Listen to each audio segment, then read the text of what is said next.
네, 하나님 감사합니다. 오늘도 주의 말씀 앞에 나옵니다. 오늘 특별히 레위기를 우리가 함께 나누기 원하는데 하나님이 우리에게 레위기를 주신 그 의미와 목적을 깊이 깨닫는 시간 되게 도와주시고 이 시간 우리 모두에게 은혜의 시간 되게 도와주시고 또 예수 그리스도의 피 흘리심과 십자가 지심이 어떻게 연결이 되었는지를 저희가 잘 깨닫고 또 제사의 의미 또 거룩하신 주님의 말씀에 또 순종하는 계기가 되기 원합니다. 은혜를 더하여 주십시오. 예수님의 이름으로 기도합니다. 아멘. 네, 모두들 다 잘 지내고 계셨죠? 레위기에 오신 여러분들을 환영합니다. 레위기를 굉장히 어렵게들 다들 생각을 하시는데 레위기는 그렇게 어렵고 힘든 그런 책은 아닙니다. 알고 보면 쉬워요. 근데 이게 어떤 왁구가 잘 안 잡혀서 그런데 그 프레임을 좀 잘 잡으면 레위기는 그렇게 어렵지 않습니다. 성경 일독을 여러분들이 시작하시다가 보통 레위기에 와서 위기를 만난다 이렇게 말씀을 많이 하시는데 오늘을 계기로 그런 것들이 좀 사라졌으면 좋겠습니다. 그래서 오늘 여러분들이 레위기를 통해서 레위기가 좀 더 가까워지고 그리고 레위기가 큰 은혜가 좀 되는 그런 계기가 좀 되었으면 좋겠습니다. 자, 레위기는 모세 오경의 한가운데 있죠. 그죠? 모세 오경은 뭐죠? 창세기, 레위기, 민수기, 신명기 5권을 모세 오경이라고 하는데 이 모세 오경의 한가운데 있다는 것은 어떤 의미일까요? 가장 중요한 책이다. 그런 의미입니다. 그래서 레위기가 이 모세 오경 중에서 제일 중요한 책이다라고 보셔도 될 것 같아요. 레위기에서 가장 중요한 것은 몇 장일까요? 레위기가 1장부터 27장까지 있는데 가장 중요한 것은 가운데 있는 16장이 제일 중요합니다. 16장에 대속죄일이 나와요.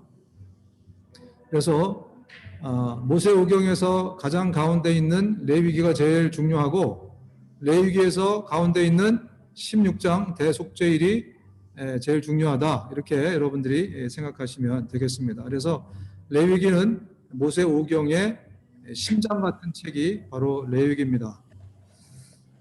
레위기가 언제 쓰여졌나? 언제 쓰여진 걸로 여러분 생각하세요? 레위기는 출애굽하는 동안에 시내산에서 쓰여진 책이에요.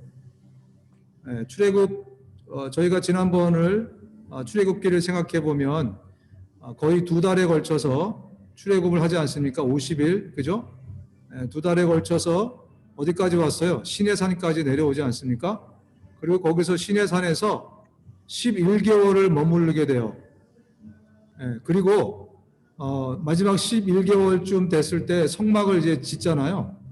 성막을 지은 다음에 떠나기 전에 바로 이 레위기를 썼다 이렇게 알려져 있습니다. 출애굽기 19장부터 민수기 10장까지가 시내산에서 있었던 얘기예요. 다시 말씀드려요. 시내산에서 있었던 얘기는 출애굽기 19장부터 민수기 10장까지 그 사이에 시내산에서 있었던 11개월의 이야기가 있는데 그 11개월의 끝에 부분에 이제 레위기가 쓰여지고 그 다음에 이제 민수기 11장이 시작되는 거예요. 그래서 이제 시내산에서 떠나서 바란 광야로 가게 되는 거죠. 자, 레위기는 헬라어로는 뜻이 레위인들에게 관한 이런 뜻이에요. 레위인들에게 관한. 그런데 사실 레위인들하고 관계없는 얘기가 대부분이에요. 근데 히브리어로는 바이크라라는 단어를 쓰는데 바이크라. 히브리어로를 해석하면 그리고 하나님께서 부르셨다. 그런 말입니다. 그래서 하나님께서 그를 부르셔가지고 모세에게 주신 말씀 그렇게 이해하시면 되겠습니다. 레위기는 어떤 의미라고요? 히브리어로 보면 하나님이 모세를 불러서 주신 말씀 그게 바로 레위기다 이렇게 이해하시면 되겠어요. 자, 왜 하나님께서 레위기를 주셨는가? 왜 레위기를 주셨는가? 출애굽기 12장 41절에 보면 이런 말씀이 있어요. 430년이 끝나는 그날에 여호와의 군대가 다 애굽 땅으로 나왔은즉. 지금 이스라엘 백성들이 애굽 땅에서 나왔는데 출애굽했는데 출애굽기 12장은 뭐라고 기록하고 있다고요? 하나님의 군대래요. 하나님의 군대. 이게 무엇을 선언하고 있냐면 하나님이 이스라엘의 왕이시다라는 것을 선언하고 있는 문장이에요. 그래서 하나님이 이스라엘의 왕이시고 그 왕이 이스라엘 백성들과 언약을 맺습니다. 언약을 맺는데 출애굽기 25장에 이렇게 말씀하시죠. 너는 속죄판을 궤 위에 얹고 궤 안에 있는 내가 너에게 줄 증거판을 넣어둬라. 내가 거기에서 너를 만나겠다. 내가 속죄판 위 증거궤 위에 있는 두 그룹 사이에서 이스라엘 자손에게 명할 모든 말을 너에게 일러주겠다. 그래서 이제는 하나님께서 이스라엘의 왕이신데 그 왕이 인간과 커뮤니케이션을 하시겠다는 거예요. 네. 하나님이 이스라엘의 왕이시고 이스라엘은 하나님의 백성이고 하나님께서 언약을 맺으십니다. 이제 내가 너희와 함께 동거하고 커뮤니케이션을 하겠다. 왕이 백성들하고 굳이 그렇게 언약을 맺을 필요가 없는데 하나님은 그렇게 이제 하셨습니다. 그런데 문제는 뭐냐면 하나님과 인간이 이제 만나야 돼요. 만나야 되는데 죄가 있으면은 만날 수 있을까 없을까요? 만날 수 없죠. 이제 언약을 해서 서로 만나기로 했는데 죄가 있으면 만날 수가 없습니다. 그래서 그 죄 문제를 해결해 주시기 위해서 하나님이 인간에게 주신 게 제사입니다. 제사. 동물의 제사. 그래서 레위기에 보면 하나님과 인간이 만날 수 있도록 여러 가지 제사법이라든지 죄 문제를 해결할 수 있는 도구를 주신 거예요. 모세를 통해서 그 도구를 알려주신 것이 레위기입니다. 인간이 거룩하신 하나님과 만날 수 있는 방법은 인간이 거룩해지는 수밖에 없죠. 그죠? 하나님이 죄인이 되거나 아니면 인간이 거룩해지거나 둘 중에 하나가 돼야 만날 수 있는데 하나님이 죄를 지으실 수는 없죠. 그래서 인간에게 하나님께서 하나님을 만날 수 있도록 죄의 문제를 해결해 주시기 위해서 레위기에 여러 방법들을 모세에게 알려주신 거예요. 하나님이 언약의 관계를 맺었다고 했는데요. 언약의 관계는 하나님께서 우리를 사랑해 주시고 보호해 주시고 앞으로 은혜를 베풀어 주시겠다는 거예요. 하나님이 우리를 사랑해 주시고 보호해 주시고 은혜를 베풀어 주시겠다. 그런데 너희들은 뭐를 해야 되냐면 하나님을 사랑하고 하나님을 경외하고 하나님을 순종해야 된다. 언약이라는 것은 이제 서로가 쌍방간에 맺는 거잖아요. 그러면 결혼하실 때도 남편과 아내가 쌍방 약속을 했잖아요. 그죠? 그런 것 왕이신 하나님이 우리 인간에게 이스라엘 백성들에게 너를 사랑해주고 보호해주고 은혜를 베풀겠다. 대신 너도 너를 사랑하고 경외하고 나에게 순종해라 라고 말씀하신 거예요. 근데 그 방법을 어떻게 주셨냐면 613율법을 주시고서 이거를 잘 지키면 네가 나를 사랑하고 경외하고 순종하는 거야 라고 말씀해 주신 거죠. 그래서 하나님께서 율법을 이스라엘 백성들에게 준 거예요. 그래서 이스라엘 백성들이 오늘만 하나님을 내가 경외합니다, 사랑합니다 될까요? 안 될까요? 안 되죠. 뭘 해야 된다고요? 613개의 계명을 지켜야 돼요. 이 613개의 계명을 다 이렇게 나눠보면 레위기 한 400몇 개가 있다 그래요. 그러니까 다른 출애굽기보다 훨씬 더 많은 계명이 레위기 속에 있죠. 그죠? 그래서 우리가 오늘 그 계명을 들여다보는 거죠. 그래서 어떻게 하면 하나님과 아, 그 율법을 통해서 관계를 맺을 수 있겠는가를 살펴보는 거죠. 자, 인간이 하나님하고 계약을 맺었어요, 언약을. 근데 하나님은 언약을 지킬 수 있지만 인간은 언약을 지킬 수 있을까 없을까요? 없죠. 대놓고 없다고 그러시네. 예. 사실 해야 되는데 그렇게 힘들 때가 많죠. 그래서 언약을 어기면 어떻게 돼요? 언약을 어기면 죽어요. 회개하면 되죠. 예, 창세기 우리가 10몇 장이죠? 16장인가요? 19장인가요? 창세기 보시면 하나님이 아브라함과 언약을 맺을 때 어떻게 하죠? 동물들을 가져다가 배를 갈라가지고 거기를 지나가시잖아요. 그 의미가 뭐라고요? 언약을 어기면 이렇게 된다. 그러면 인간이 하나님이 주신 613개의 계명을 못 지킬 경우는 죽어야 되잖아요. 그럼 죽으면 돼요, 안 돼요?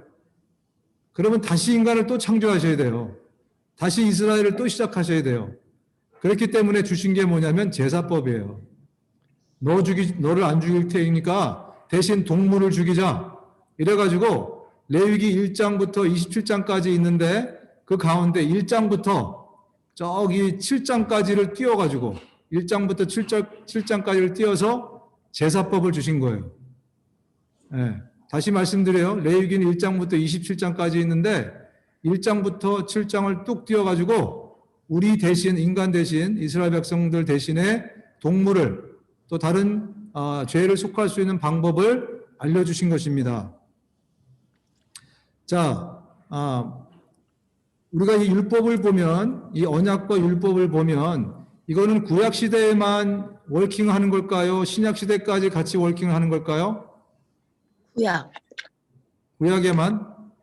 네. 제가 질문을 좀 더 디테일하게 드릴게요. 율법이 신약 시대에 사라졌습니까? 존재하고 있습니까? 폐했죠. 예수님이. 네.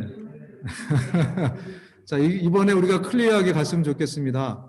폐했잖아요. 율법이 다 폐해진 게 아니고, 율법을 예수님이 온전케 하신 겁니다. 다시 말씀드릴게요. 율법이 폐했다는 의미는 뭐냐면, 불완전한 율법이 예수 그리스도의 은혜의 법으로 온전케 되었다라는 거예요. 그래서 거기에서 진짜로 사라진 법들이 몇 가지가 있죠. 예를 들면 정결법, 그 다음에 음식법, 제사법, 이 세 가지가 예수 그리스도가 히브리서에 보면 온전한 제물이 되시고 대제사장이 되셔서 그것들은 폐해진 거예요. 그래서 예를 들면 바울이 이제 할례를 가지고 굉장히 그 서신서에 보면 많이 싸웠잖아요. 이 할례법도 지금 폐지가 된 거예요. 이스라엘 백성들은 할례를 행하는 것이 구원이라고 생각했어요. 근데 구원은 누구를 통해서 주어지는 건가요? 예수님. 그리스도. 예수 그리스도가 오시면서 이렇게 몇 가지 대표적인 법들이 온전케 된 겁니다. 그래서 여러분 지금 나머지 율법을 지켜야 돼. 부모 사랑하는 걸 지켜야 돼, 말아야 돼요. 지켜야 되죠. 그런데 돼지고기 먹는 거는 먹을 수 있어요, 없어요? 먹을 수 있죠. 그죠? 이렇듯 몇 가지 법들이 예수 그리스도가 온전케 하심으로 사라진 것이지 율법이 무용론이 되었다. 율법 무용론을 주장하면 안 돼요. 온전케 되었기 때문에 우리가 그 율법을 지켜야 될 율법들을 지키면서 예수 그리스도의 은혜와 함께 가져가는 것이 저와 여러분의 삶입니다. 그래서 이제 누가 여러분들에게 물어보면 율법을 예수 그리스도가 온전케 하셨습니다. 그래서 일부 율법들이 예수 그리스도를 통해서 폐하게 되었습니다. 라고 설명하시면 클리어하게 잘 전달이 되실 수 있을 겁니다. 그래서 여러분은 삼겹살을 먹는다? 안 먹는다? 네, 먹을 수 있다. 네. 자, 십자가는 그러면 어떤 것인가? 제가 이제 이렇게 설교를 하면서 우리가 그동안에 잘못 이해하고 있었던 부분들을 가끔씩 터치를 하고 있는데, 어떻게 보면 전통으로 쭉 이렇게 내려오면서 그 부분들이 우리의 신앙으로 자리 잡은 잘못된 것들이 많이 있어요. 이해는 됩니다. 그러나 성경에서 말씀하시는 것을 우리가 그대로 믿어야지 우리의 문화와 전통하고 섞어버리면 참 곤란해져요. 우리 한국은 모든 종교가 들어와서 다 한국 토속 종교와 섞여버렸습니다. 불교가 들어와가지고 원래 불교의 모습을 그대로 유지하지 않고 있어요. 우리의 토속 종교와 섞였어요. 유교 역시 중국에서 들여왔지만 우리가 갖고 있는 유교는 정통 중국 유교가 아니에요. 그죠? 우리 토속 종교하고 섞였어요. 기독교 역시 마찬가지입니다. 많이 섞였어요. 그래서 은혜를 실컷 받고 와가지고 권사님들이 특히 은혜를 실컷 많이 받고 와가지고 집에 들어와서 문턱에 이렇게 서 있으면 권사님이 아들한테 뭐라 그러시죠? 야, 문턱에서 내려와 복 달아나. 뭔지 이해가 되시죠? 이렇듯이 클리어하게 성경에서 말씀하시는 바를 우리가 다시 회복할 필요가 있습니다. 많은 경우에 우리의 어떤 토속 종교와 관습과 섞여서 우리 나름대로 많지는 않지만 그런 것들이 이렇게 은근슬쩍 섞여 있습니다. 그 대표적인 것 중에 하나가 뭐냐면 십자가입니다. 십자가의 은혜. 십자가의 사랑이라는 것은요, 하나님의 은혜와 공의가 같이 있는 겁니다. 근데 우리는 하나님의 사랑 그러면 할머니, 할아버지들의 사랑, 무조건적인 용서를 말하고 있어요. 그렇죠. 여러분들도 십자가 그러면 무조건적인 하나님의 사랑. 그러나 십자가의 속에는 하나님의 은혜와 공의가 동시에 들어있는 겁니다. 우리가 감당할 수 없는 죄였기 때문에 예수님이 대신 죽으신 거예요. 죄값이 치러졌나요? 안 치러졌나요? 치러졌죠. 근데 우리는 십자가의 사랑 그러면 뭐라고 얘기하죠? 죄값을 치르지 않고 무조건적으로 덮어주고 무조건적으로 용서해주고 이거를 사랑이라고 생각해요. 굉장히 코리아나이즈 된 할머니, 할아버지들의 사랑을 거기다 갖다 붙이는 거예요. 만약에 하나님께서 무조건적인 사랑을 베푸셨다면 십자가에서 예수님의 죽음이 있었을까요? 없었을까요? 없었겠죠. 없었죠. 죽기는 죽어야 돼요. 죄값은 치러야 돼요. 그런데 인간이 감당할 수 없는 죄예요. 그렇기 때문에 하나님이 대신 죽으신 거예요. 그러니까 저와 여러분들이 십자가의 사랑을 잘 이해하셔야 됩니다. 그래서 무조건적으로 여러분들이 대다 놓고 우리 이것은 사랑이야 라고 갖다 붙이면 굉장히 곤란해진다. 왜냐하면 이게 굉장히 편만하게 우리의 신앙생활 속에 들어와 있기 때문에 들어와 있기 때문에 영화가 뭐더라 그게 그 영화 기억이 갑자기 안 나네. 네? 밀양. 밀양 같은 영화가 왜 만들어지냐면 그런 식으로 그리스도인들은 저렇게 일방적으로 자기들끼리 만들어 놓은 어떤 그런 우리가 만들어 놓은 거지 성경에서 말씀하시는 게 아닌 그런 어떤 공의나 이런 것들이 없이 그냥 무조건 나 용서받았어. 그럼 끝이야. 밀양에서 살인자는 그럼 어떻게 살아야 될까요? 죽을 때까지 죄송한 마음으로 은혜 받은 죄인으로 살아가는 것이 그 사람의 모습이 되어야 돼요. 근데 얼마나 세상 사람들이 보기에도 우리가 공의 없이 그냥 은혜만 강조하고 있는가. 이거를 고발한 작품이 밀양이다. 이렇게 돼서 그때 많이들 이제 이슈가 돼서 십자가란 그런 무엇인가 연결지어서 그렇게 또 많이 우리가 다시 해석하고 그렇게 하기도 했습니다. 그래서 우리는 성경을 좀 제대로 균형 있게 바라볼 필요가 있다. 그런 생각이 듭니다. 그래서 이 레위기는 바로 그 공의, 주님의 공의를 부스트업하는 단지 무조건적인 은혜만 베푸는 것이 아니라 이런 공의가 행해져야 된다. 죄를 지으면 죄값에 대해서 치러야 된다. 근데 내가 치를 수 없기 때문에 누굴 통해서 동물의 피를 통해서 치른다. 그 얘기를 하고 있는 겁니다. 자, 그렇다면 레위기에서 동물 제사를 통해서 우리 인간의 죄가 완전히 없어졌습니까? 아니요. 반복. 질문 드립니다. 아니죠. 덮어주신다는 표현을 쓰면 가장 맞는 것 같아요. 죄는 있지만 하나님이 없는 것처럼 임시로 덮어주시는 거예요. 그 죄는 언제 완전히 없어집니까? 예, 동물 대신에 예수 그리스도의 단번의 십자가의 죽으심을 통해서 그 모든 죄가 완전히 없어지게 된 거죠. 예, 그래서 그 차이점을 여러분들이 잘 이해하시면 되겠습니다. 자, 주제는 뭐냐? 레위기의 주제는 거룩입니다. 거룩. 거룩한 예배, 그리고 거룩한 삶.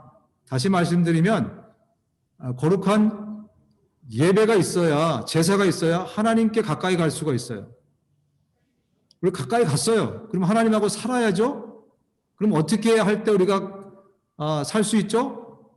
거룩하게 하나님처럼 살아야 하나님하고 동행이 가능한 것입니다. 그래서 레위기는 크게 두 가지로 주제를 말씀하고 있는 거예요. 거룩한 예배와 거룩한 삶. 그래서 전반부에는 거룩한 예배를 다루고 있어요. 1장부터 7장까지는 거룩한 예배를 다루고 있는 거죠. 거룩한 제사. 그리고 나머지 부분들은 다 거룩한 삶을 그러면 우리가 어떻게 살아갈 것인가, 그 부분을 다루고 있습니다. 그래서 거룩이라는 단어가 90번 정도 계속 리핏이 됩니다. 거룩은 무슨 말입니까? 어떤 뜻이죠? 구별됨이란 뜻이에요. 분리되고 구별된다. 그러니까 늘 섞이는 게 문제인 거죠. 늘 섞이니까 양다리. 그러니까 아예 하나님을 배신하면 그것도 안 되지만 깨끗하게 배신하는 건데, 우리 인간은 늘 세상과 하나님과의 양다리. 그래서 하나님이 말씀하신 게 뭐냐면 완전히 구별해라. 그렇게 말씀을 하시는 거예요. 레위기 11장 45절, 19장 2절 보면 나는 너희 하나님이 되려고 너희를 애굽 땅에서 인도하여 낸 여호와라. 내가 거룩하니 너희도 거룩할지어다. 구별되어라. 세상과 구별되어야 된다. 너는 이스라엘 자손의 회중에게 말하 이르라. 너희는 거룩하라. 이는 나 여호와 너희 하나님이 거룩함이니라. 계속해서 하나님이 거룩하시니 너희도 거룩하라고 레위기 throughout the 레위기를 통해서 계속 리핏을 하고 계십니다. 자, 그래서 레위기를 크게 여러분 머릿속에서 크게 두 개로 나누자고요. 크게는 1장부터 10장, 1장부터 10장, 11장부터 27장 두 개로 나누자고요. 자, 머릿속으로 그냥 지금 그렇게 분류를 하세요. 레위기는 두 개로 나눠져 있다. 1장부터 10장까지고 그 다음에 11장부터 27장까지다. 그래서 1장부터 10장은 제사법이라고 그랬잖아요. 그죠? 1장부터 7장까지 액츄얼리 제사법으로 되어 있고 8장, 9장은 제사장에 대한 얘기가 나와요. 제사장이 뭐 하는 사람이에요? 제사 집례하는 사람이잖아요. 그죠? 1장부터 10장까지는 하나님과 가까이 가기 위한 하나님의 제사법에 대해서 또 그것을 다루는 제사장의 이야기까지 해서 1장부터 10장까지가 있고, 그 다음에 11장부터 27장까지는 그럼 어떻게 하나님하고 동행할 건가, 같이 살 건가, 그러니까 하나님이 거룩하시니까 우리가 어떻게 거룩하게 살 건가, 그 얘기를 지금 하고 있는 겁니다. 특히 레위기는 지금 이스라엘 백성들이 앞으로 어디를 가야 되죠? 출애굽 지금 시내산 밑에서 레위기가 쓰여졌다고 그랬잖아요. 어디 가야 되죠? 적과 꾸리는 가나안 땅으로 가게 돼요. 가나안 땅으로 가게 되면 당장 이스라엘 백성들이 직면하는 게 뭡니까? 이방인들의 문화와 우상과 종교와 막 섞이게 돼 있어요. 그죠? 그래서 하나님이 레위기를 주신 것이고, 레위기를 기반으로 해서 설교한 게 뭐라고요? 모세가 설교한 게 무슨 책이라고요? 신명기. 신명기는 이제 모압 평야에서 40년 지난 다음에 모압 평야에서 이제 들어가기 바로 직전에 레위기를 다시 꺼내가지고 본문으로 삼아서 설교한 내용이 신명기다라고 말씀드렸어요. 그러니까 이 레위기는 이스라엘 백성들이 가나안 땅에 들어가서 하나님의 백성답게 살기 위해서 주신 책이며, 또한 오늘날 이 세상을 살아가는 저와 여러분들이 세상과 섞이지 않고 어떻게 하게 거룩하게 하기 위해서 주신 책, 이게 바로 레위기라는 것입니다. 그것을 keep in mind 하시고 따라오시면 되겠습니다. 자, 그래서 우리 1장에서 10장까지를 한번 들여다보겠습니다. 1장부터 10장까지를 이제 제사법, 예배법, 오늘날로 하면 예배법이죠. 들여다보는데, 자, 1장부터 7장까지가 제사에 대한 얘기가 쭉 나와요. 그리고 8장부터 10장까지가 누구 얘기라고요? 제사장에 관한, 제사를 집례하는 제사장에 관한 얘기가 써 있습니다. 자, 그래서 조금 더 구체적으로 가보면 1장부터 5장까지가 그 5개의 제사법이 나와요. 1장부터 5장까지. 되게 외우기 쉽죠? 한 장마다 5개의 제사법이 나와요. 첫 번째 제사법이 번제. 두 번째가 곡물을 갖고 드리는 소제예요. 세 번째가 화목제예요. 네 번째가 속죄제, 다섯 번째가 속건제인 거죠. 외우기가 너무 쉽네. 한 장마다 제사법을 하나님이 주신 거예요. 그 다음에 그 7장부터 6장, 7장은 뭐냐면 이 5개 준 거를 또 반복해요. 여러분이 이게 레위기를 읽다 보면 정신 안 차리면은 아까 1장에서 읽었는데 다시 또 이 번제가 나오네. 그렇게 돼요. 왜 6장, 7장을 또 다시 반복하냐면 제사장의 역할, 좀 지침서 같은 거예요. 6장, 7장은. 다시 말씀드릴게요. 너무 쉽죠? 레위기 1장부터 5장까지 처음에 번제, 두 번째 소제, 세 번째 화목제, 네 번째 속죄제, 다섯 번째 속건제. 이게 5개 1장씩 쭉 나와요. 한 장씩. 그 다음에 6장, 7장은 1장부터 5장까지를 다시 리피트하면서 제사장들한테 지침서를 주는 거예요. 매뉴얼을 주는 거예요. 왜? 제사를 잘 드려야 되니까 실수하지 말고. 그래서 1장부터 7장까지가 예배법, 제사법이 나오는 거죠. 그리고 8장부터 10장까지는 예배 인도자, 목사, 제사장, 여러분들이 지금은 제사장이죠. 에 관한 어떤 이야기들이 나온다는 겁니다.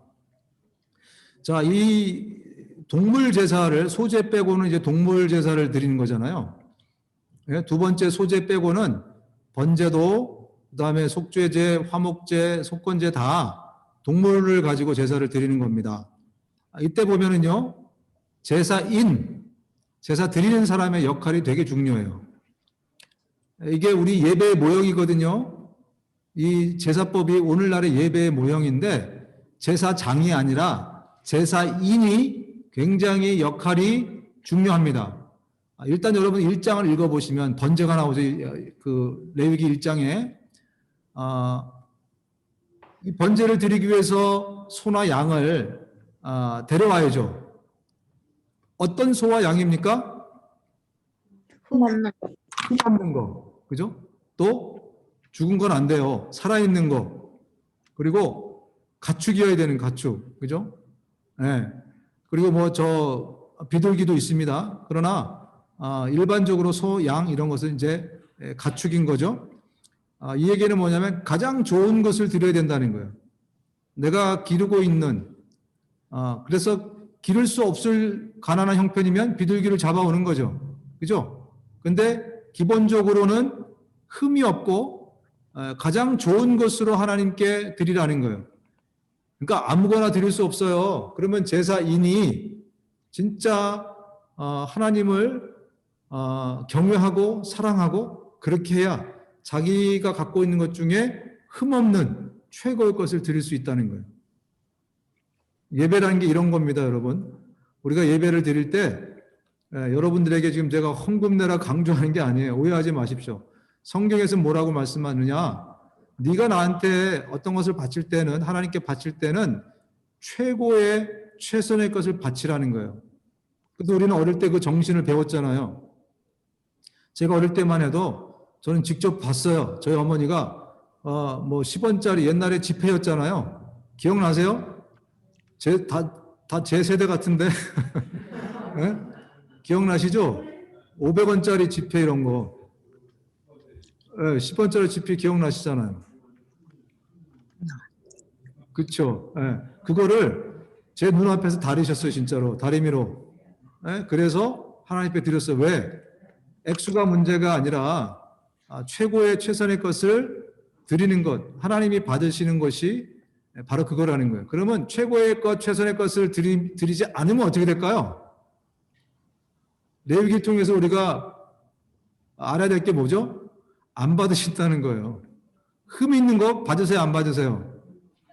안 받으신 거죠. 액수가 문제가 아닙니다. 송아지를 양을 바치라 그 얘기하는 게 아니죠. 비둘기를 바쳐도 흠 없는 것, 최선의 것, 최고의 것을 바쳐야 된다. 앞으로 여러분들이 헌금을 드릴 때, 어떤 또 헌신을 드릴 때 흠이 있는 것을 드리면 안 된다는 거죠. 그죠? 액수가 문제가 아닙니다. 다시 말씀드려요. 그래서 정말 가장 귀하고 아름다운 것을 하나님께 드려야 된다. 레위기 읽으면서 여러분 그냥 이렇구나 저렇구나 그러면서 그냥 읽으시면 안 돼요. 여기 있는 왜 이렇게 하시는 거, 그 의미를 잘 여러분들이 보시고 삶에 적용을 하셔야 됩니다. 자, 제사의 주도자는 제사장인가요? 제사인인가요? 제사인입니다. 오늘날 예배의 주도자는 누구죠? 우리. 네, 근데 막 목사가 돼버렸고 찬양 인도자가 돼버렸고 막 그래요. 어떻게 보면 굉장히 이게 무슨 쇼를 하듯이 예배를 드리는, 그래서 우리의 고민이 뭐냐면 어떻게 하면 더 우리가 능동적으로 예배를 드릴 수 있을 것인가. 왜냐하면 제사인이 흠없는 동물을 집에서 갖고 와요. 저 단지파에 있는 사람이, 저 꼭대기 단지파, 아니면 뭐 이쪽에 오른쪽 요단강 오른쪽 편에 있는 지파들, 세 지파가 있잖아요. 그죠? 그런 지파들에서는 양을 한 마리 갖고 오려고 그러면 어떻게 돼요? 원칙은 사는 게 아니에요, 원래는. 나중에는 그게 막 제사장들이 돈 벌라고 자기들이 동물 막 해서 증 찍어주고 반드시 그 동물을 해야 된다. 그 돈 벌려고 했던 거고, 그 사두개인들 중심으로 된 예수님 시대의 제사장들은 짜갑니다. 짝퉁이에요. 그 사람들은 돈 주고 아나니아 이런 사람들은 다 돈 주고 제사장 된 거기 때문에 원래 오리지널 구약의 제사장들이 사실은 아닌 거죠. 이 레위 지파에. 그러니까 원래 주님이 말씀하신 것은요, 저 멀리 사는 사람들도 동물을 자기가 기르는 최고의 것을 가지고 와서 흠이 있다 그러면 어떻게 돼요? 다시 돌아가야죠. 중간에 흠 생겼어요. 다시 야, 여러분들 진짜 우리가 오늘날 태어난 것을 감사하게 생각하세요. 네? 제사인의 역할이 굉장히 많습니다. 자, 그렇다면 동물을 데리고 이제 예루살렘에 들어왔어요. 성전에 왔습니다. 그리고 제사장 앞으로 끌고 왔어요. 거기다 이제 안수를 해요. 누가 안수합니까? 제사장. 레위기를 여러분 읽어보셨죠? 제사인이 안수합니다. Oh, okay. Okay, now here. Okay, thank you so much. Okay. 제사인이 안수를 하시는 겁니다. 그러니까 여러분이 안수를 하시는 거예요. 네. 자, 그 다음에 안수를 하면은 이제 이 동물을 죽여야죠. 장소로 끌고 가서 누가 동물을 죽이나요? 제사장, 제사인. 제사인이 죽여요. 여러분, 닭모가지를 한번 비틀어 보셨나요?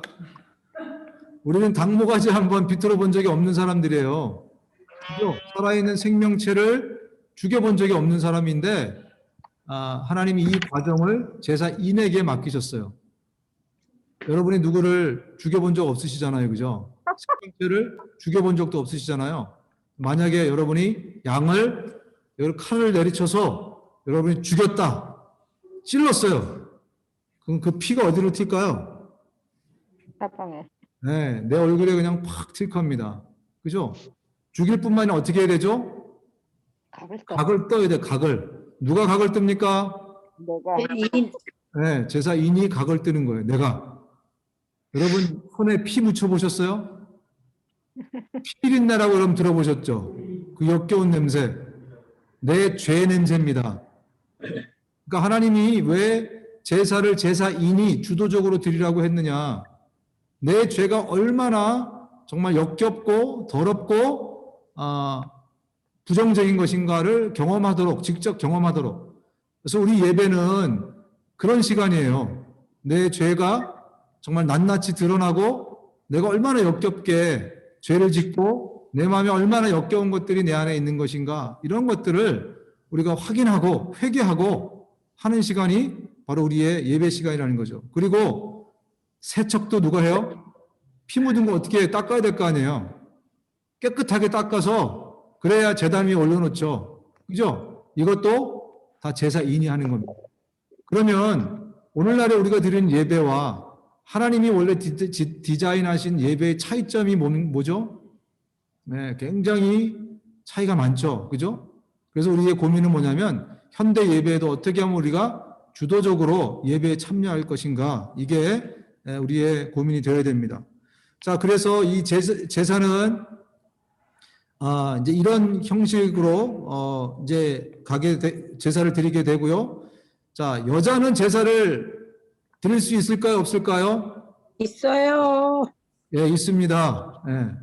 여자도 언제든지 하나님 앞에 나가는 거는 남녀 구별이 없다는 거예요. 당시에 여자들의 막 거의 물건 취급했던 그런 시대잖아요. 그럼에도 불구하고 문화는 그랬지만 하나님 앞에서 하나님은 모든 하나님의 백성으로 자녀로 봤기 때문에 여자도 제사를 드리려면 양이나 소나 비둘기나 또 소재, 곡물을 가지고 하나님 앞에 언제든지 나올 수 있었습니다. 자, 그리고 또 하나 특징은 동물의 기름은 반드시 하나님의 것입니다. 동물의 기름은 반드시 하나님의 것이에요. 왜 그런가? 뭐 여러 가지 이유가 있겠죠. 그죠? 그 중에 하나가 우리 기름 먹으면 죽잖아요. 그죠? 병 걸려서 그랬을 수도 있고, 또 하나는 당시에는 기름이 굉장히 귀중한 거였어요. 오늘처럼 고기를 안 먹고 하루를 살 수 있어요, 여러분, 미국에서? 이제 밥 사 먹으면요, 밥을 사 먹으면 고기 없는 거의 없다고 보셔야죠, 그죠?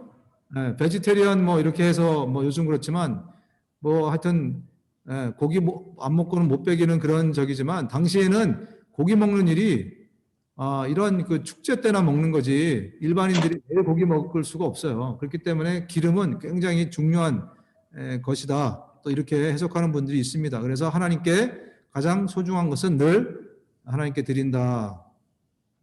자, 다시 한번 우리가 리마인드를 하겠습니다. 1장부터 5장까지의 그 제사의 성격이죠. 기능이나 성격. 첫 번째 제사가 뭐죠?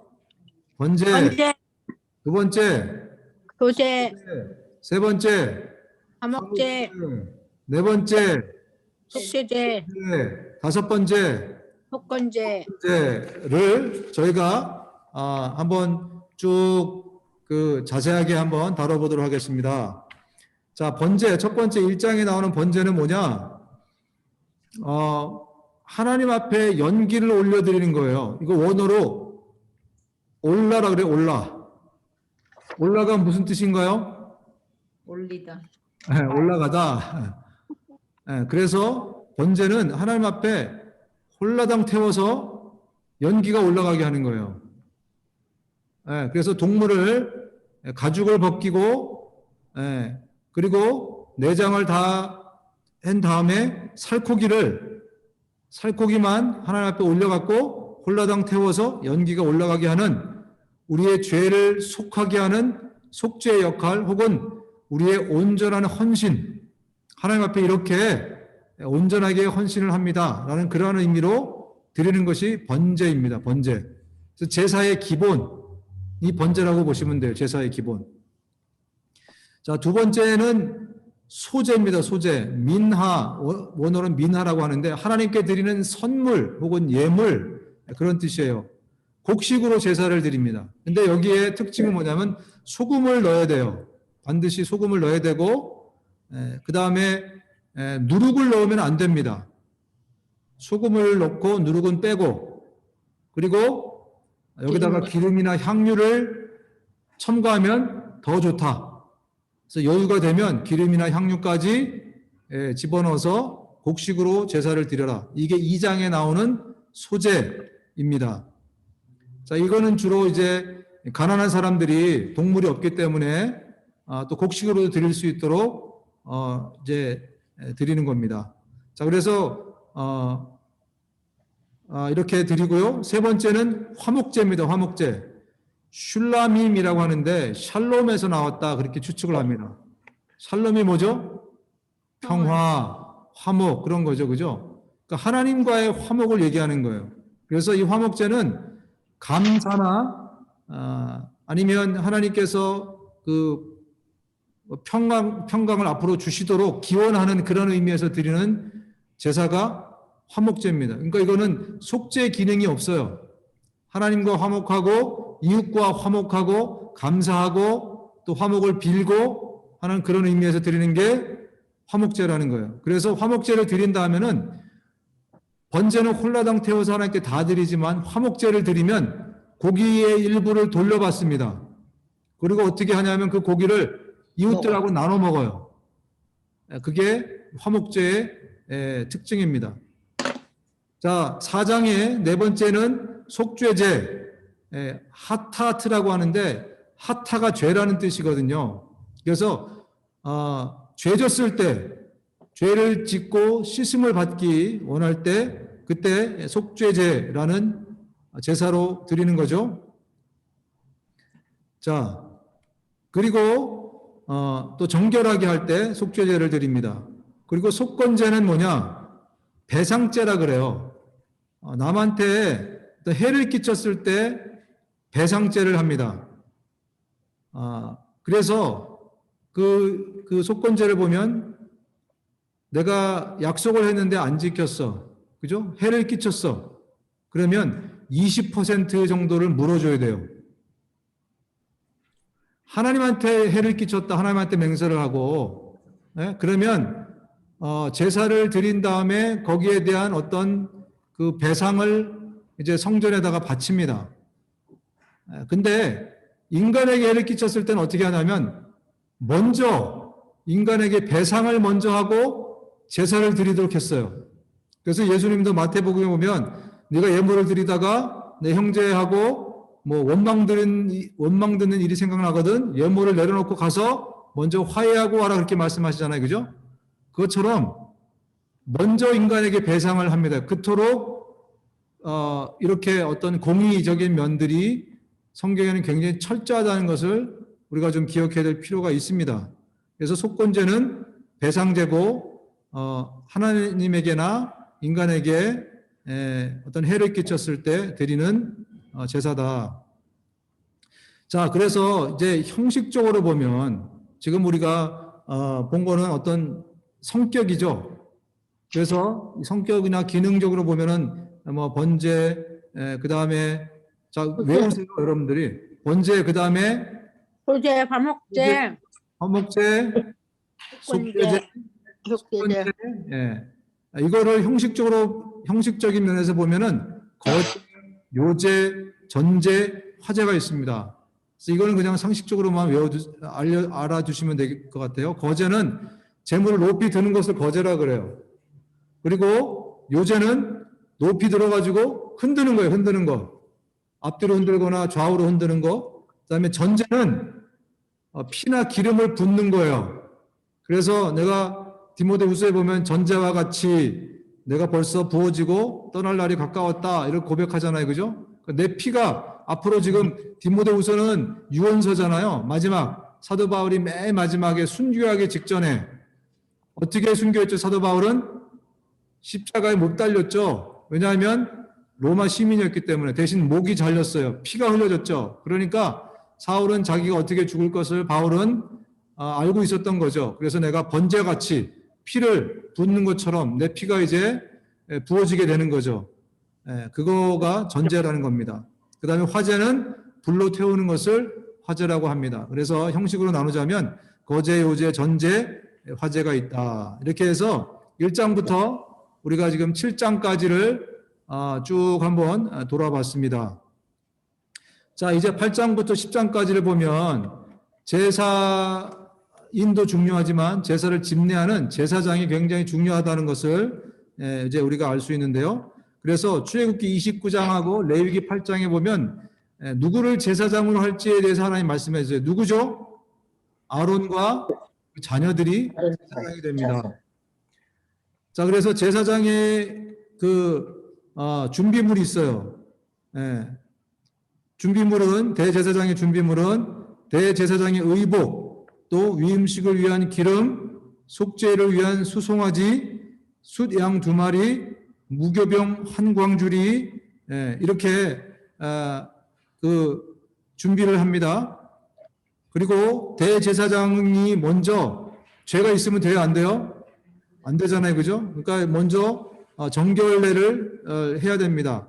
그래서 8장부터 10장까지 보면 이런 이제 것들이 이제 나올 텐데, 대제사장을 성막 입구에서 먼저 목욕을 시키고, 그 다음에 옷도 함부로 입을 수 없어요. 속바지를 입고, 속옷을 입고, 겉옷을 입고, 또 에봇을 입고, 또 흉패를 달고, 그 다음에 관을 쓰고, 이게 대제사장의 모습입니다.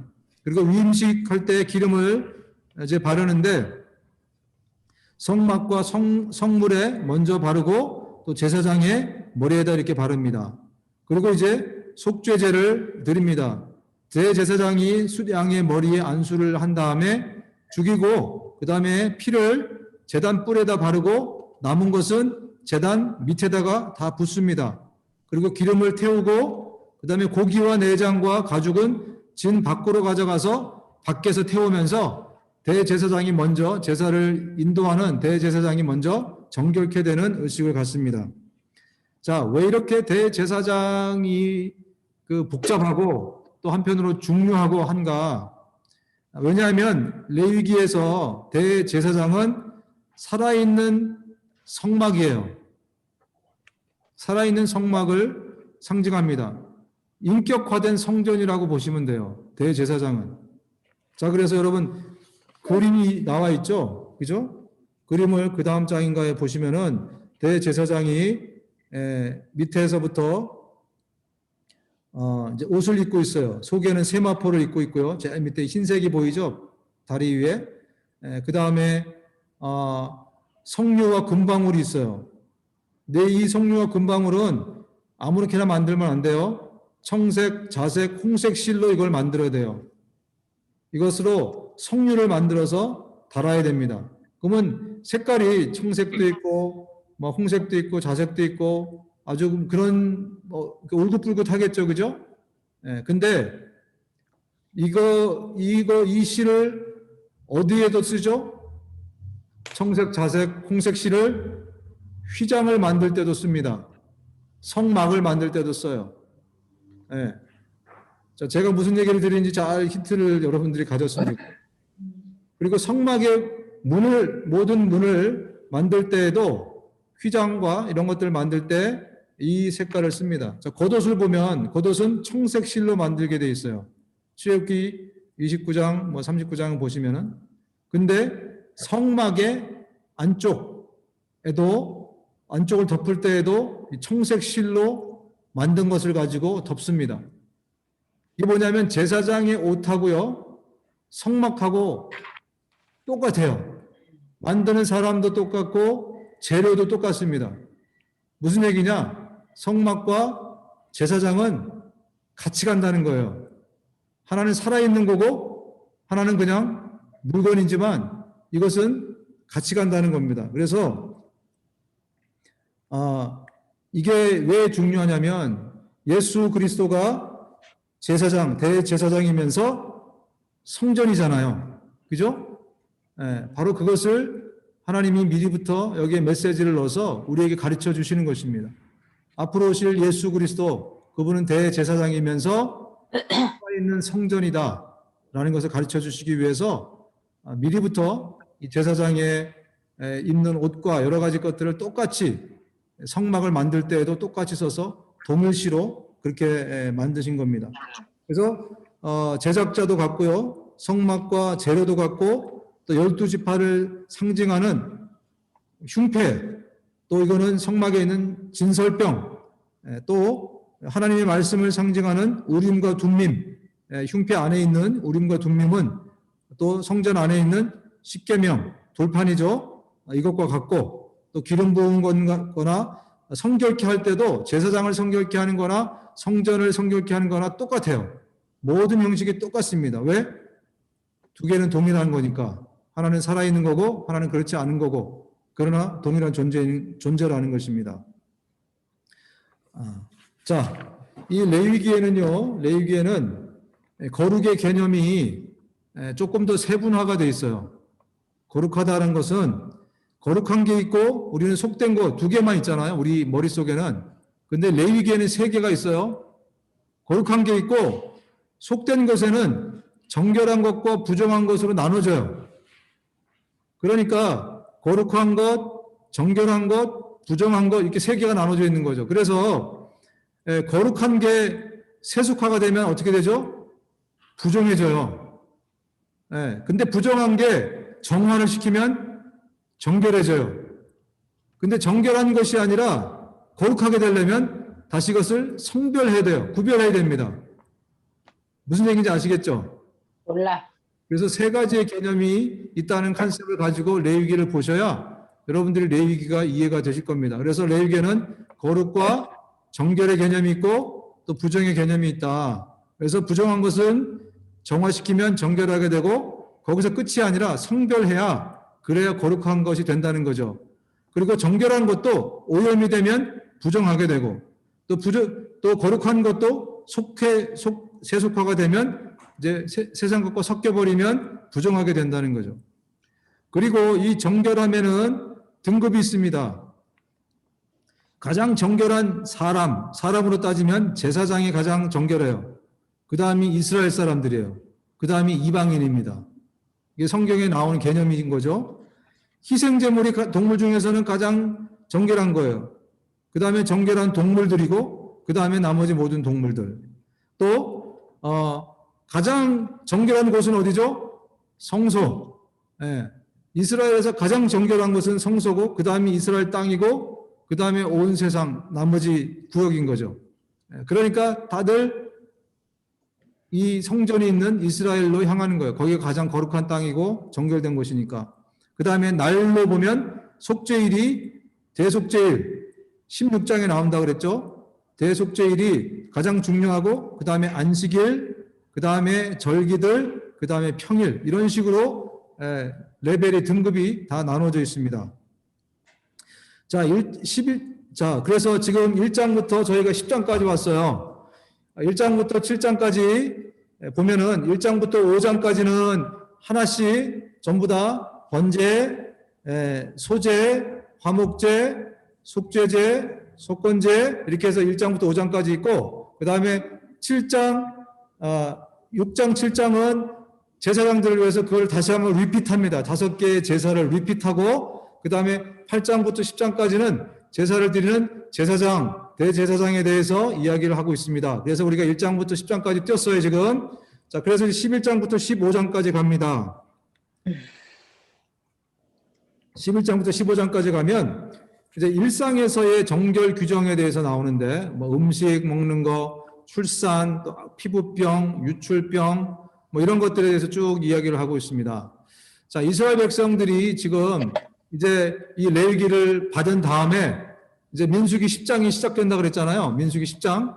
바란 광야로 이제 행진을 하게 되는데 이 사람들이 광야에서 지금 살잖아요. 그죠? 하이진이 굉장히 중요한 거예요. 정말로 뭐라 해야 되나. 위생 문제가 굉장히 중요한 겁니다. 그래서 일단은 음식, 그리고, 뭘 우리가 생각해야 되는 것은 이스라엘 백성들 앞으로 들어가야 될 곳이 가나안 땅이에요. 그러니까 구별된 백성으로 거기에 들어가서 먹는 것도 구별하고 행동 양식도 구별하고 모든 게 구별돼야 돼요. 그래서 하나님이 그런 구별법을 주신 겁니다. 먼저는 음식인데요. 자, 어떤 음식은 정결하고 어떤 음식은 부정한가? 이거는 명확하게 레위기에 나와 있지 않아요. 그래서 학자들이 이게 그냥 생각하는 겁니다. 창조의 표준설 교리라 그래가지고 종과 종 사이에 뿔이 뚜렷한 것, 그것은 정한 동물이고 먹을 수 있는 음식이다라고 했지만 사실은 중간지대에 있는 것도 많아요. 그러니까 풀리 설명이 안 됩니다. 또 어떤 사람은 생명을 상징하는 동물은 정한 동물이고 죽음을 상징하는 동물은 부정한 동물, 이것도 클리어하지 않아요. 그래서 아주 이렇게 명확하게 레위기에는 기록되어 있지 않습니다. 다만 우리가 알 수 있는 것은 광야 생활은 이 먹는 것과의 전쟁이잖아요. 그죠? 그래서 뭘 먹느냐가 생명과 당장 연결이 됩니다. 상하기 쉬운 돼지고기 이런 거나 아니면 연체류, 오징어 같은 연체류 또 죽은 동물 이런 것은 섭취를 금하게 했어요. 왜냐하면 돼지고기는 선모충이라는 것을 옮긴대요. 그래서 금방 상해서 돼지고기 우리가 익혀 먹으라 그러잖아요. 그죠? 바짝 익혀 먹으라. 그 얘기 왜 하냐면 잘못 먹으면 큰일 나기 때문에 그래요. 그 다음에 연체류는 이런 오징어 같은 거는 박테리아 같은데 많이 이제 노출되는 그런 공간에서 서식을 하기 때문에 금방 병에 옮을 수 있다는 겁니다. 어쨌든 이런 이유들을 우리가 이제 볼 수 있는데요. 자, 11장에 보면 동물 중에서 식용이 가능한가 안 하는가 이거를 가지고 정결한 동물, 부정한 동물로 나눕니다. 자, 그래서 육상 동물 중에는요, 굽이 있고 색임질하는 동물은 둘 다가 있는 거는 먹을 수 있어요. 무슨 동물이죠? 정한 동물이죠. 굽도 있고 색임질도 하고 그러면 소, 양, 사슴 정한 동물이에요. 부정한 동물이죠. 부정한 동물은 먼저는 그 맹수들 육식성 동물은 부정하고 그 다음에 시체 청소하는 거 있죠. 그런 하이에나 같은 거는 부정한 겁니다.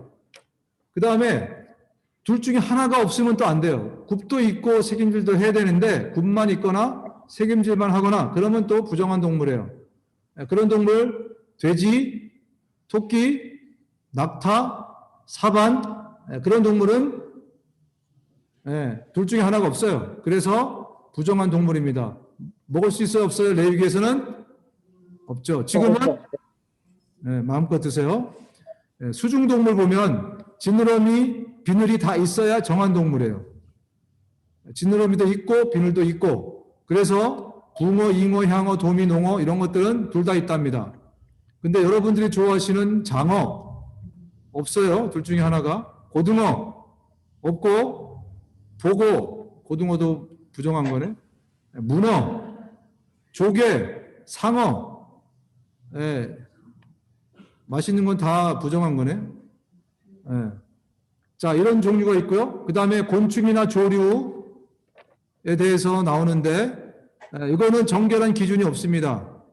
정결한 거는 참새, 비둘기, 메추라기 그 다음에 날개도 있고 다리도 있는 곤충 메뚜기, 배짱이, 귀뚜라미 먹어도 된대요. 메뚜기 드시고 배짱이도 드시고 귀뚜라미 근데 육식성 시체 청소하는 독수리, 매, 맹금류 벌 먹으면 안 된대요. 벌, 나비, 잠자리 뭐 이거 굳이 먹는 사람 없겠죠 요새. 자, 그 다음에 지표면에는 기어다니는 모든 것은 다 부정하답니다. 쥐, 두더지, 도마뱀, 파충류, 악어, 지렁이 이 모든 것. 자, 11장이 이렇고요. 12장에 보면 이제 출산과 정결의 문제, 아까 말씀드린 것처럼 이 하이진이 굉장히 유생 문제가 중요했기 때문에 특히 산모의 출산 과정과 이런 것들을 굉장히 이렇게 신경을 쓰신 것 같아요. 그래서 이 정결의 문제에 대해서 12장에 나와 있고요. 13장과 14장 보면 이제 피부병이나 이런 것들이 특별히 그 전염이 되는 것에 대해서 굉장히 예민하게 다루십니다. 그래서 제사장을 통해서 늘 확인하고 그렇게 할 수 있도록 합니다. 왜냐하면 공동체 생활을 하는데 물이 없어요. 광야에는 인합하지 않습니다. 그래서 이 위생 문제가 굉장히 중요했던 거예요. 그 다음에 유출병 15장에 보면 피 흘림, 몽정 이런 것들에 대해서 다루고 있습니다. 자, 그래서 여러분들이 이제 15장까지 쭉 보시고 제일 중요한 16장에 이제 맞닥뜨리게 된 겁니다. 자, 레위기의 가장 중요한 하이라이트는 16장이라고 말씀드렸어요. 대속죄일, 욤키푸르라고 합니다. 대속죄일. 자, 대속죄일은 이제 이 하루 동안 모든 죄를 이스라엘 청소하는 거, 대청소날. 무슨 날이라고요? 대청소하는 날. 이 날은 모든 사람, 모든 장소를 다 청소하는 날이에요. 그래서 사람을 대표로 대제사장이 청소되는 날이고 또 장소를 대표로 성소가 또 청소되는 날입니다. 그래서 이때 필요한 게 뭐냐면 숫송아지 한 마리하고 숫염소 2마리하고 숫양 1마리예요. 소 1마리, 염소 2마리, 양 1마리. 자, 대충 기억하시면 됩니다. 자, 이날은 이스라엘의 모든 죄를 다 대청소하는 날입니다. 그래서 이날은 고통과 회개하는 날이고, 그래서 대제사장도 이날만큼은 모시옷을 입습니다. 아까 입은 그 화려한 옷을 입지 않고 회개하는 날이기 때문에 대속죄일은 모시옷을 입습니다. 첫 번째, 이 숫송아지 16장에 보면은 그 숫송아지를 잡아가지고 지성소에다가 동쪽 휘장에 한번 뿌리고 또 속죄소에 7번을 뿌립니다. 이걸 통해서 먼저 제사장 그룹의 영적인 리더 그룹의 죄를 속하게 되는 거죠. 자, 두 번째는 수염소. 몇 마리라 그랬죠? 2마리예요. 2마리 중에 1마리를 잡아요. 제비를 뽑아가지고. 그리고 1마리는 아사셀 염소로 임명을 해요. 아사셀 염소. 그래서 2마리 중에 1마리는 잡고 또 1마리는 따로 광야로 보내는데, 먼저 1마리를 잡아가지고 아까 잡은 수송아지 피하고 섞어요. 그래서 성소에 있는 분향단에다 한번 바르고 그 다음에 7번을 뿌립니다. 그렇게 하면서 성전 전체를 깨끗하게 하는 그런 의식이에요. 그래서 먼저 제사장 그룹의 죄를 속하고, 두 번째는 성전 전체를 깨끗하게 하고, 세 번째, 네 번째, 다섯 번째는 이제 전체 이스라엘 백성들의 죄를 깨끗하게 하는 그런 의식인데, 세 번째는 숫송아지의 기름과 수염소의 기름을 번제단에다가 태우고 고기는 진 밖에서 태운답니다. 이런 의식을 통해서 전체 이스라엘 백성의 죄를 속하고요. 그 다음에 아까 수염소 둘 중에 하나는 죽였잖아요. 1마리 남았잖아요. 제비 뽑아서. 그는 아사셀의 염소다라고 이름을 짓고 거기다가 이제 대제사장이 안수를 합니다. 그러면서 이스라엘 백성의 죄가 다 아사셀 염소한테 전가가 돼요. 그리고 그들의 의식 속에 사탄이 거한다고 생각하는 저 광야 끝 어딘가에 사탄이 있다라고 그들이 이제 생각하는데, 거기 맨 끝까지 갈 수 있는 한 멀리 가서 절벽에다가 이 아사셀 염소를 떨어뜨려서 죽여요. 그러니까 이 먼 곳에 와서 죄를 버린다, 그런 의미죠. 그래서 아사셀의 염소로 1마리를 이제 죽이는 거죠. 그리고 아까 마지막 남은 숫양 1마리를 잡아서 이제 하나님께 드림으로 이스라엘 전체의 죄를 속하는 날이 이게 대속죄일 욤키푸르입니다. 굉장히 중요한 날이에요. 자, 신약에서는 예수님의 피가 우리의 죄를 직접 깨끗하게 하는데, 왜 구약에서는 동물의 피를 성소에 뿌리는데 깨끗해지는가? 이런 질문이 있을 수 있잖아요. 그죠? 지금 성소를 정결케 하면 누가 정결케 되죠? 이스라엘 백성들이 정결케 되는 거예요. 이게 왜 그런가 하면 출애굽기 24장 때문에 그렇습니다. 이스라엘 백성들이 출애굽을 했고 시내산에 도착했을 때 24장에 보면 이제 하나님하고 이스라엘 백성들하고 언약을 맺는 장면이 나와요. 이 언약을 맺는 장면, 출애굽기 24장 1절에서 8절, 좀 시간이 많이 갔으니 나중에 여러분 한번 찾아보시면 되는데, 여기에 어떤 내용이 나오냐면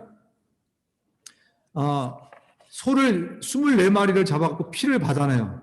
모세가 하나님이 그렇게 하라고 하신 거죠. 그래서 이 반은 이제 성소에다 뿌리고 반은 이스라엘 백성들한테 뿌립니다.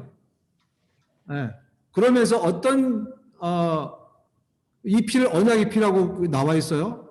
어떤 일을 지금 하시냐면 이 순간부터는 성소와 이스라엘 백성들이 공동 운명체가 되는 거예요. 영적으로.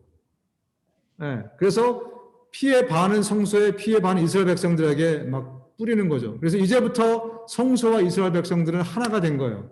그래서 성소가 깨끗해지면 이스라엘 백성들이 깨끗해지는 거예요. 반대로 이스라엘 백성들이 죄를 지으면 뭐가 더러워지죠? 성소가 더러워지는 거예요. 공동 운명체가 된 겁니다. 그래서 지금 이제 이 대제사장을 통해서 욤키푸르의 대속죄일에 성소를 깨끗하게 한다는 것은 이스라엘 백성들 전체를 지금 청소한다, 그런 의미가 된다는 것입니다. 자, 이게 어떤 의미예요? 신약 시대에 와서는 살아있는 성전 대신 예수 그리스도의 그분의 피로 저와 여러분들이 믿음으로 언약을 맺었잖아요. 그죠? 믿음으로 언약을 맺은 관계이기 때문에 예수 그리스도와 우리는 공동 운명체가 된 거예요. 진짜 성전 되신 예수 그리스도. 예, 그죠? 진짜 성전 되신 예수 그리스도, 그분의 흘린 피가 곧 우리의 흘린 피가 되는 거죠. 그분이 정결케 했으므로 우리도 정결케 되는 거예요. 그 구약의 이 제사 제도를 통해서 미리 이 복음을 하나님이 심어 놓으신 것이죠. 예. 자, 그래서 우리는 믿음으로 예수 그리스도가 우리를 위해서 흘려주신 그 언약의 관계 때문에 대신 예수 그리스도의 피를 대신해서 저와 여러분들이 의인이 되고 우리가 깨끗해졌다라는 말씀입니다. 자, 그래서 이제 이 성전과 이스라엘 백성들의 관계를 조금 더 디테일하게 보면 개인의 비고의적인 죄를 지으면 번제단이 오염됩니다. 제사장과 회중의 비고의적인 죄를 짓게 되면 성전에 있는 분향단이 오염이 되고, 중범죄, 하나님에 대한 반역죄 같은 큰 죄를 짓게 되면 언약궤가 오염되고, 그래서 속죄일에 대제사장이 지성소의 언약궤 또 내성소의 향단을 깨끗하게 정화를 합니다. 그러면 어떻게 된다고요? 이스라엘 백성들이 깨끗하게 된다. 그리고 제가 말씀드린 것처럼 마태복음 26장, 마가복음 14장, 누가복음 22장에 보면 예수님께서 우리를 위해서 대제사장 되신 또 성전 되신 그분이 자신을 깨끗하게 했기 때문에 우리가 믿음으로 언약의 관계를 체결하고 있으면 우리의 죄도 예수님의 정결함으로 우리도 정결하게 된다라는 말씀입니다. 이렇게 제일 중요한 16장 대속죄일을 저희가 다뤘고요. 17장에서 20장까지를 보면 여기에는 거룩 성결법이 나옵니다. 자, 가나안 사람들이 이제 기다리고 있어요. 근데 그 사람들이 굉장히 타락한 사람들입니다.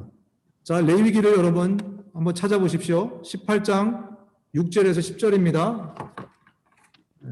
빨리 찾으신 분들이 한번 누가 빨리 찾으셨는지 18장 6절에서 10절 레위기 한번 읽어주시겠어요? 30까지 가요. 재물은 이르는 날과 네, 설정하고 계시네. 그렇죠. 예, 안 계시면 제가 읽겠습니다. 너희 가운데 어느 누구도 가까운 살부치에게 접근하여 그 몸을 범하면 안 된다. 나는 주다. 아버지의 몸이나 마찬가지 네 어머니의 몸을 범하면 안 된다. 그는 내 어머니인 만큼 너는 그의 몸을 범하면 안 된다. 너는 내 아버지가 데리고 사는 여자의 몸을 범하면 안 된다. 그 여자는 내 아버지의 몸이기 때문이다. 너는 내 누이의 몸을 범하면 안 된다. 내 아버지의 딸이든지 내 어머니의 딸이든지 여기도 있어. 집에서 나왔든지 나와서 데리고 왔든지 그 여자의 몸을 범하면 안 된다. 굉장히 망측한 이야기가 쭉 나와요. 그죠? 오늘날 생각하는 이야기들인데 왜 이런 얘기를 하고 계실까요? 때 들어갈 실제로 민족들이 그런 일이 하고 있기 때문에 그래요. 하나님을 섬기지 않는 가나안 땅에서는 이런 일이 실제로 행해지기 때문에 너희들 가나안 가면은 이거 하면 안 돼. 하나님 백성은 이렇게 살지 마라 라고 말씀하시는 겁니다. 19장 26절에서 30절 19장 26절에서 30절 읽어드립니다. 너희는 어떤 고기를 먹든지 핏째로 먹어서는 안 된다. 너희는 점을 치거나 마법을 쓰지 못한다. 관자놀이의 머리를 둥글게 깎거나 구렛나룻을 밀어서는 안 된다. 죽은 사람을 애도한다고 하여서 너희 몸에 상처를 내거나 너희 몸에 문신을 새겨서는 안 된다. 나는 주다. 너는 네 딸을 창녀로 내놓아서 그 이거 몸을 왜안 돼? 된다. 딸을 창녀로 내놓으면 쭉 하면서 연결이 안 돼? 나오는 이유가 뭐라고요? 가나안 땅에서는 다시 짜. 이런 일들이 버젓이 행해지고 있기 때문에 그래요. 하나님의 백성은 이렇게 살면 된다 안 된다? 안 된다. 안 된다. 얘기를 하고 있는 겁니다. 20장 6절 보시면 어느 누가 혼백을 불러내는 여자와 마법을 쓰는 사람에게 다니면서 그들을 따라 음란한 짓을 하면 나는 그에게 나는 바로 그 자에게 진노하여 그를 자기 백성에게서 끊어지게 하겠다. 이런 일들이 가나안 땅에 있기 때문에 말씀하는 겁니다. 그래서 이스라엘 백성들에게 17장부터 20장에는 어떻게 성결하게 이 가나안 백성들과 혹은 오늘날로 말하면 세상 사람들과 구별된 삶을 살 것인가? 원수를 갚지 말고 동포를 원망하지 말며 내 이웃 사랑하기를 내 자신과 같이 사랑하라. 이는 내 여호와니라. 아주 이게 어떻게 보면 이제 서머라이즈하는 구절 중에 하나죠, 그죠? 그래서 내가 거룩하게 사는 것, 그것이 하나님을 사랑하고 또 이웃을 사랑하는 법이라는 거죠. 그래서 17장부터 20장에는 이런 성결법에 대해서 나오고 있습니다. 자, 그리고 21장부터 22장까지는 이 직무 수행을 하는 제사장의 규범에 대해서 다시 한번 나옵니다. 그래서 21장부터 22장은 여러분들 쭉 한번 읽어보시면 제사장은 뭐 시체를 가까이 하면 안 되고 또 이제 친족이 죽었을 때 부모가 죽었을 때는 뭐 만져도 되는데 그 다음은 뭐 만지지 말고 이렇게 자세한 규범들이 다시 안 한번 들려. 있고요. 이것도 안 들리고 이것도 안 들리고 왜 이래? 16장을 기점으로 책을 접은 것 같아요. 책을 접었어요. 이렇게 가운데 16장이 있고 책을 펼치면 아까도 제사장 얘기가 7장부터 10장까지 나왔잖아요. 그죠? 8장부터 10장까지. 그죠? 다시 또 제사장 이야기가 또 오른쪽에 또 나와요. 왼쪽에 나왔는데. 그러니까 16장을 기점으로 이렇게 폴딩 된다고 여러분 생각하셔도 되겠습니다. 자, 그리고 이제 23장부터 25장까지 절기가 나옵니다. 이 절기는 자세하게 다음에 성막과 절기는 오늘 이렇게 시간이 뭐 많이 갔기 때문에 다음에 더 자세하게 날을 잡아가지고 한번 다루려고 합니다. 특히 우리 그 1대1 교사로 수고하시는 분들 우리가 한번 모일 때 여러분들 위해서 특강을 한번 되게 재밌어요. 한번 하도록 하겠습니다. 자, 23절부터 25절까지는 절기인데요. 절기의 원어는 하그 혹은 모에드라는 말인데 순환하다 혹은 특별히 정해진 시간 그렇게 해석이 됩니다. 그래서 순환하면서 어떤 특별히 정해진 시간들이 계속 되는 거죠. 이스라엘의 절기가 몇 개가 있나요? 되게 네? 되게 많네요. 네, 대표적인 3개가 있지만 밑에 보시면 여기 보시면 하나, 둘, 셋, 넷, 다섯, 여섯, 7개가 있습니다. 7개가 있는데 여기에 또 이제 몇 가지 나중에 또 애드된 게 또 있죠, 그죠? 수전절 이런 것들은 나중에 애드된 거예요. 원래 하나님이 주신 것은 이 7개의 절기가 있습니다. 자, 이 절기의 특징은 뭐냐면 여호와의 절기다라고 말씀해요. 누구 절기라고요? 여호와. 네. 추석은 누구를 위한 절기인가요? 우리를 위한 절기는 추석, 그죠? 설날, 뭐 우리 한국 사람들 위한 절기잖아요, 그죠? 근데 하나님이 성경에서 정하신 7가지 절기는 누구 절기라고요? 여호와의 절기. 여호와의 절기라는 거예요. 자, 그래서 이 보통 사람들이 만든 절기하고 다른 점은 뭐냐면 이거는 하나님이 만드셨어요. 우리는 어떤 사건이 일어나면 사건을 기념하기 위해서 절기를 만들잖아요. 그죠? 근데 거꾸로 하나님은 미리 절기를 정하시고 사건을 일으키십니다. 그게 절기의 특징이에요. 그래서 여호와의 절기다라고 그렇게 말씀을 합니다. 6월절 같은 경우도 미리 하나님이 경고를 주시죠. 그죠? 그 다음에 6월절을 행하십니다. 이 모든 절기들이 다 그래요. 그리고 이 절기를 보면 전부 다 예수님 얘기를 하고 있어요. 아주 놀라운 일입니다. 자, 6월절. 자, 1월 14일 날 6월절이 있습니다. 근데 여러분들이 쉽게 생각하기 위해서 이거 음력이라고 보시면 돼요. 음력. 이스라엘 절기인데요. 한 3달 정도 차이가 있어요. 우리가 쓰는 그 태양력하고는 3달 정도, 2달 반, 3달 정도 차이가 있습니다. 그걸 감안하고 보시면 돼요. 그러면 6월절이 1월 14일이면 우리가 쓰는 달력으로 한 언제쯤이죠? 한 4월쯤 돼요. 이해가 되시죠? 근데 우리가 머리에 집어넣기 쉽기 위해서 음력이라고 생각하시면서 우리 이렇게 1월 14일 이렇게 보시면 됩니다. 그래서 6월절은 1월 14일이고요. 6월절을 통해서 주시는 메시지가 뭡니까? 예수 그리스도의 십자가의 죽음이죠. 예수님이 언제 돌아가시죠? 6월절에 돌아가시잖아요. 그죠? 자, 무교절이 언제냐면 6월절 다음 날부터 7일간이 무교절이에요. 그러면 6월절하고 무교절이 연결되어 있다, 안 연결되어 있다? 연결돼 있다. 그래서 6월절 혹은 무교절에 라는 문장이 있어요. 어떤 사건을 설명하면서 복음서를 보면 6월절과 무교절을 거의 막 같이 이렇게 봐요. 왜냐하면 이게 같이 연결되어 있기 때문에요. 그리고 또 하나 연결된 게 있어요. 1월 16일 날. 초막절. 예, 초실절. 초실절은 뭐냐면 첫 이삭을. 자, 외우기 쉽게 말씀드립니다. 금요일 날 예수님이 십자가에 달리신 날이 금요일 날이잖아요. 6월절이 금요일 날이에요. 그죠? 그 다음에 초실절이 언제냐면 그 다음 날 주일날 첫 이삭, 첫 열매 되신 예수 그리스도가 부활하신 날입니다. 연결되시죠? 예. 그리고 무교절이라 하는 것은 1월 15일부터 일주일간 쭉 되는 거예요.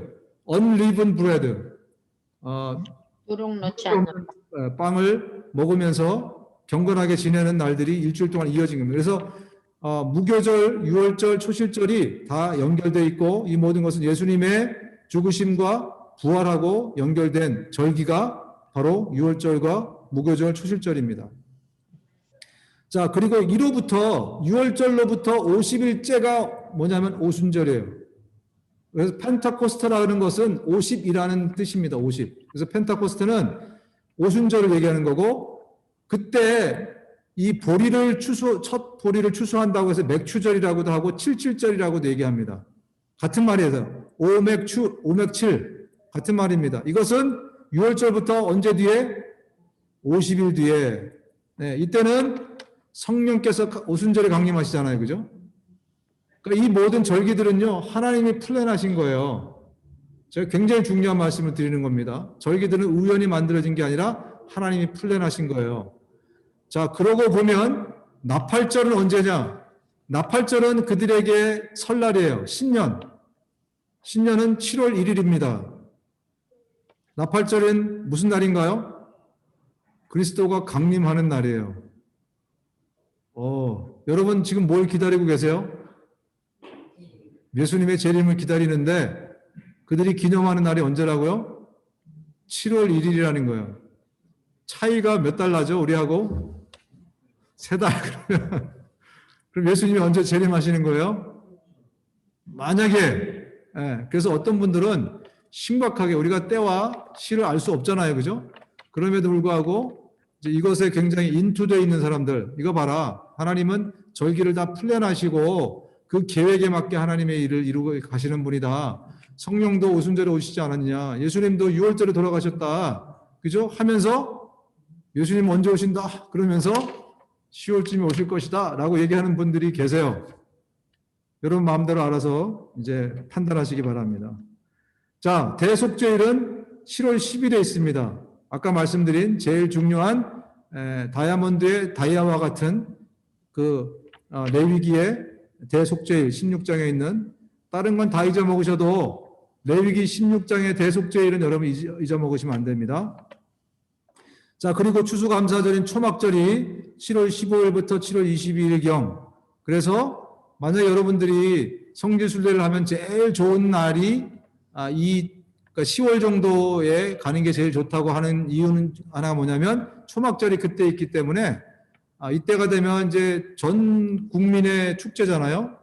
그래서 막 공짜로 얻어먹을 때도 많고 사람들도 굉장히 나이스하고 평소에 가시면 이방인들이라고 여러분 거들떠보지도 않습니다. 정말 신기하게 공항에서부터 굉장히 이방인 취급을 해요. 굉장히 기분 나빠. 이스라엘 들어가면 저뿐만이 아니라 많은 사람들이 경험한 겁니다. 그렇게 친절한 사람이 별로 없는데 이런 절기 때 가잖아요. 그럼 굉장히 사람들이 온순해지고 그렇습니다. 네. 자, 그래서 그리스도의 심판을 상징합니다. 마지막 이제 하나님의 어떤 전체를 다 뭐라고 해야 서머라이즈 하는 날이죠. 추수감사. 자, 그리고 이제 25장에 안식년과 희년이 나옵니다. The year of Jubilee, 희년. 안식년은 몇 년에 한 번씩 오죠? 1년. 네, 7년에 한 번씩 오는 거잖아요. 7년. 7년이 7번 가면 49년 되잖아요. 그죠? 그러면 49년도 9년째도 안식년이죠. 네, 그 다음에 50년도 50년째가 희년. 희년이에요. 희년입니다. 아시겠죠? 그럼 네. 희년은 100년에 몇 번 있어요? 2번 있죠. 그죠? 희년은 100년에 2번이에요. 이 안식년도 굉장히 중요한 날이잖아요. 그죠? 희년은 모든 것을 해방하는 날이에요. 예, 예수 그리스도가 희년의 주인공이시잖아요. 그죠? 그것을 미리부터 말씀해 주시기 위해서 희년을 설정하셨는데 이날은 모든 빚쟁이가 풀이가 됩니다. 그리고 살다 보면 땅은 하나님의 것이기 때문에 팔지 말라 그러잖아요. 근데 살다 보면 할 수 없이 파는 사람들이 있어요. 그러면 팔 때는 땅값을 어떻게 정하냐면 희년이 이제 10년 남았어요. 그때 땅값하고 희년이 30년 남은 땅값하고 값이 같을까요? 안 같을까요? 다르죠. 뭐가 더 비싸요? 나중에 그죠? 네. 만약에 희년이 가까울수록 돌려줘야 돼요. 모든 땅은 다 원 주인에게 돌려줘야 됩니다. 그래서 희년이 되면 모든 것이 해방되는, 예수 그리스도가 오면 우리의 모든 것들이 다 해방되고 자유를 찾고 평화를 얻는 것을 상징해 주는 날이 바로 이 50년째의 희년입니다. 자, 그래서 25장에는 안식년과 희년의 이야기가 있고요. 그 다음에 26장에서 27장 보시면 이제 마무리를 하면서 이제 축복과 저주의 소원들을 하게 되는데, 제가 26장 1절부터 6절까지를 읽어드리겠습니다. 26장 1절부터 보면 너희는 우상을 만들거나 조각한 신상을 세우거나 돌기둥을 세워서는 안 된다. 또 너희가 사는 땅에 조각한 석상을 세우고 그것들에게 절해서는 안 된다. 나는 주 너희의 하나님이다. 너희는 내가 정하여 준 안식일의 절기들을 지켜야 한다. 너희는 나에게 예배하는 성소를 속되게 해서는 안 된다. 나는 주다. 너희가 내가 세운 규례를 따르고 내가 명령한 계명을 그대로 받도록 지키면 나는 철 따라서 너희에게 비를 내리겠다. 땅은 소출을 내고 들의 나무들은 열매를 맺을 것이다. 너희는 거두어들인 곡식이 너무 많아서 포도를 딸 무렵에 가서야 타작을 겨우 끝낼 것이다. 포도도 너무 많이 달려서 씨앗을 뿌릴 때가 되어야 포도 따는 일을 겨우 끝낼 것이다. 너희는 배불리 먹고 너희 땅에서 안전하게 살 것이다. 내가 땅을 평화롭게 하겠다. 너희는 두 다리를 쭉 뻗고 살 것이다. 아무도 너희를 위협하지 못할 것이고 나는 그 땅에서 사나운 짐승들을 없애고 칼이 너희의 땅에서 설치지 못하게 하겠다. 아멘. 이게 하나님이 이스라엘 백성들에게 주신 약속이에요. 이 약속은 저와 여러분들에게 주신 약속입니다. 하나님을 경외하면서 사는 사람들에게 하나님이 다리를 쭉 뻗고 살도록 하시겠다. 그리고 너무너무 소출이 많아서 그 다음 때 씨를 뿌리려고 그랬는데도 아직 그걸 다 못 먹어가지고 씨를 뿌리지 못할 정도로 그런 삶을 살게 해주겠다가 하나님이 언약을 맺은 백성들의 삶입니다. 저는 기복신앙이 되기를 원치 않아요. 그러나 하나님의 약속은 우리가 하나님을 경외하는 삶을 살아갈 때 하나님의 약속은 이 땅에서도 또 하나님 앞에 가서도 늘 은혜와 축복과 평강 가운데 살아갈 수 있다는 것입니다.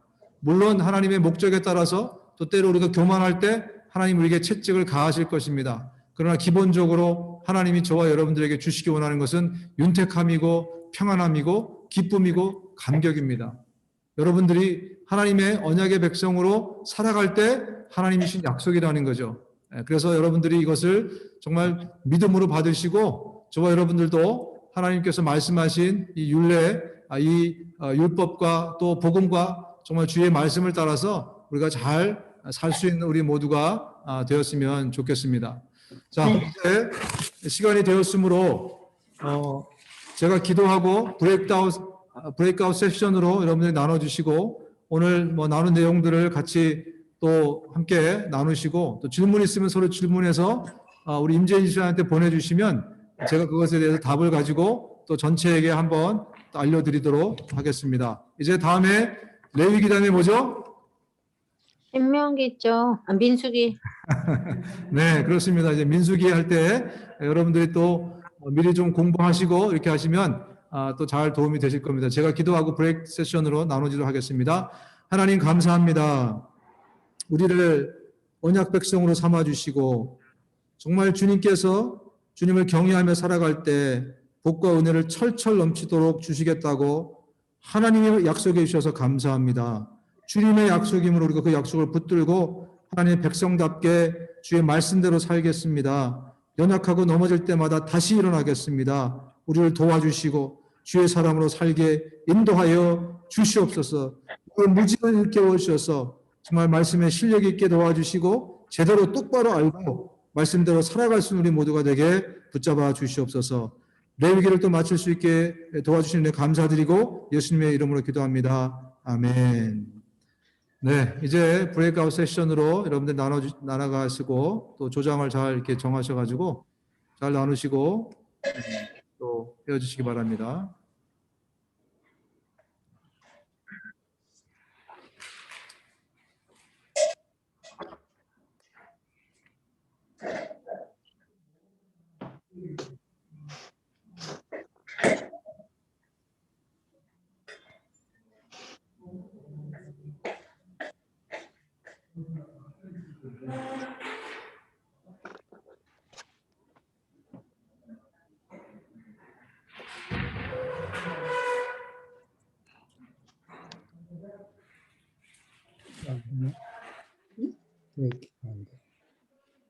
저 임 목사님, 저 문 목사님한테 얘기를 해주셔야 되겠네요. 브레이크아웃 해달라고. 잠시만 기다려 주세요.